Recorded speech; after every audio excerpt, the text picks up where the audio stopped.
Welcome to ECNTRADE Daily Video.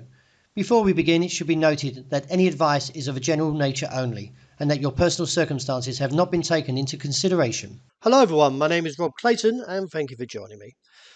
Trading fluctuated wildly since Tuesday after the US Federal Reserve Chairman Powell's remarks ignited much volatility across the board. It was his first appearance since January's blockbuster employment data, which caught the market off guard. In a question and answer at the Economic Club of Washington, US Fed Powell talk didn't really reveal anything other than the fact is he did seem a little bit less hawkish than investors may have anticipated.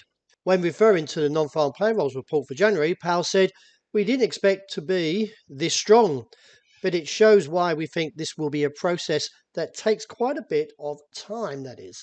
Adding, "We have a significant road ahead to get to inflation down to around 2%, which is the Fed's target." Powell also said that if more jobs reports or inflation data comes in way above expectations, the Fed may ultimately raise rates even higher than it's been saying. This caused a bit of a stir in the market, but the dollar index, which measures the greenback strength against a basket of 6 major currencies, eased back, and it was relatively in a lackluster pattern overnight of around 103.30. The call to the top side for the Australian dollar was rejected, that is at 69.95, and from there the market plummeted all the way back down to the low 69-cent region. In light of the pattern, I still feel there is further downside risk, and that is towards 68.80, and if we see that crushed, then we would look towards that 60-day moving average. That is around 68.35, which is the preferred target. I do anticipate relatively firm demand around this region, and if so, could see a bounce, but still locked in a 68 to 70 cent range. The euro dollar has struggled to recapture any momentum since Fed chairman's comments and still remains vulnerable to the downside, seen as a target of 106.20. I feel that due to the fact that the dollar could actually gain from 103 up to about 104, then that will put pressure on 106.20 and maybe even see a slip towards the low region of 105, which is where the bull run pretty much found, and from there maybe see a recovery back towards 108. Dollar yen was since hitting a roof that was, or wall of resistance, around 132.80.90. The market has pretty much been lackluster and trading sideways.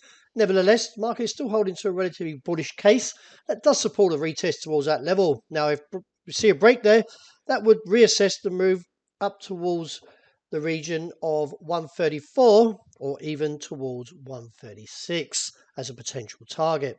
Sterling still respected that level of 119.55 after a brief test there, is heading slightly higher towards the 121 handle. In light of the pattern though, we need to see a little bit more improvement on these technicals to even see any advancement up towards 122. Otherwise we may see another down test back towards this bottom side of the range at 119.55 and reassess, as a break would expose the next region down to 118.30. Having witnessed the heavy sell-off, the market is holding roughly around that level of 1,860.65. Was close to a flag, but nevertheless the markets are still heavy.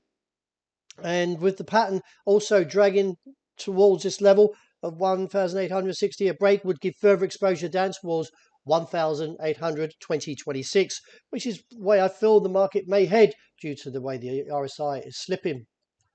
And oil, well, the market's pressuring that topside level, seen roughly around 78.20.45, and no doubt from the technicals may actually pop through there, but may struggle on towards the region of $82 a barrel. I feel there is probably a bearish strategy being played from that top side, and maybe even an ambush that could send the market back towards 75. So in the coming range, in the next few days, I believe the market may head towards 80.82 and then drop back to 75 and reassess. Well, that wraps it for the morning. Thank you very much for joining me. And as always, look out for the intraday port, and I hope you enjoy the great start to the day.